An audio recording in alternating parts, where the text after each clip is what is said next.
So here's a Gottum update. He loves the TheraPlate, as you can see. So I really have enjoyed this therapy for my horses, and they seem to really enjoy it as well. I like to use this as a pre-warm-up as well as post-treatment. And they just have their little hay bin, and I was just playing around with him, kind of playing with some Liberty work, and he wasn't moving off of the TheraPlate. Now, for Gottum, I have had to go back really with him and treated him again for ulcers and really worked on his hindgut as well as the foregut, and he seems to be feeling a lot better. And then I've gone back and we just go on bareback hacks, and he's doing a lot better. He used to have a lot of anxiety out on the trail and would jig and would get upset, but now he's doing a lot better here. And also for him, as far as on the ground work, I went back and doing ground driving with him to really help him understand about the cues, the voice cues of stopping and going, and the pressure of the saddle and the bit without a rider on, I find is really helpful. Because for Gottum, he was very kind of confused.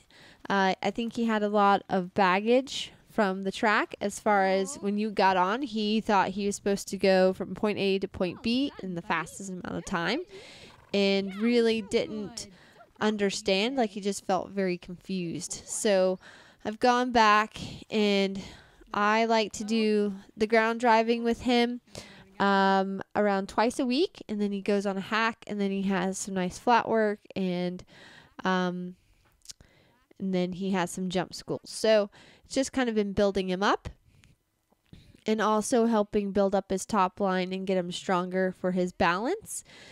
Because he's been a horse that, again, like he had very flat, platy feet, so that's been a work in progress, helping him have his balance and getting his heels corrected as well. So all that kind of plays a part in your horse's behavior.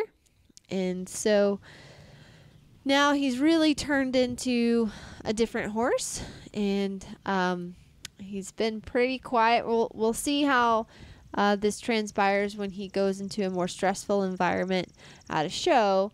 But as far as now, I can ride him at home. And in the very beginning, when I first got him back in January, as soon as you got on him, he would just go to take off, or buck or rear, all the things. But now he's starting to understand contact, and he's also moving a lot freer, so he's moving through his body and over his back instead of kind of like a sewing machine where his front end would move really fast and his back would feel really tight. So this session, I like to start off in the stretch trot for him, just on a nice loopy rein, and getting him to kind of take the contact down and out so he really can work over his top line. He does have a pretty weak top line, and that's because when he would work in such tension, so he never was able to work the proper muscles. So I've had to kind of go back from the beginning. And so now it's been really fun because I can just tell him the word ho and he's willing to stop pretty easily. And here I'm just working on a little bit of body control and getting him to move around his front legs,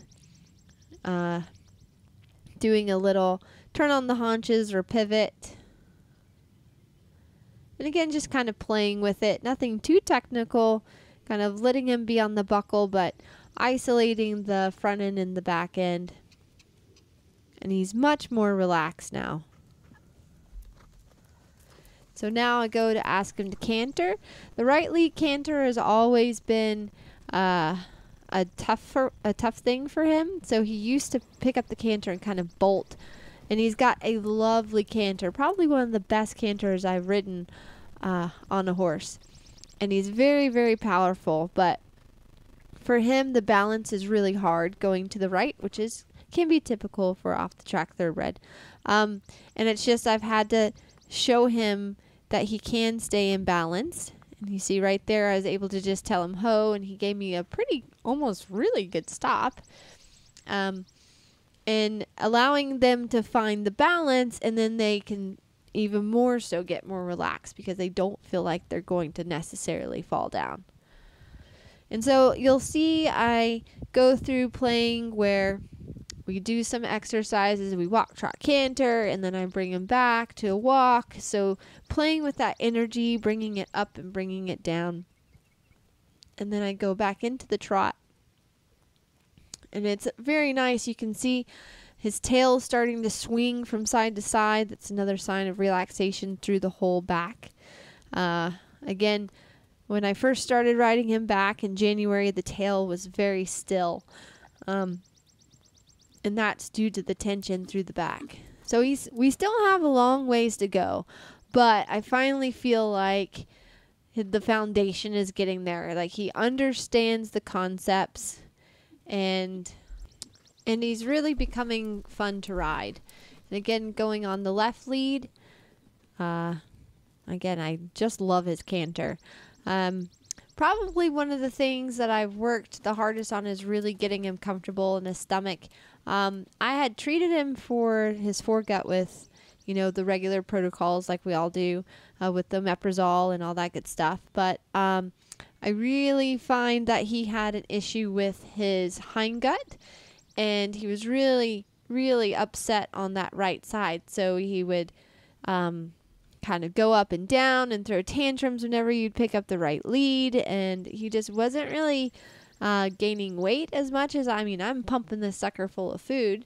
And so they're all kind of symptoms of the hindgut, which the hindgut can then keep triggering ulcers in the foregut. So that's kind of really been my prime focus, and I've been really happy with how he's responded to it, and he really has become a different horse, along with the training, of course. But it really can irritate me sometimes when horses are called crazy, when in fact they're not crazy. They're just trying to communicate, and it's kind of our job to listen to them and to try to figure out what's wrong, and then to also give them the tools for success and make sure that they can accomplish the things that we're asking them to do.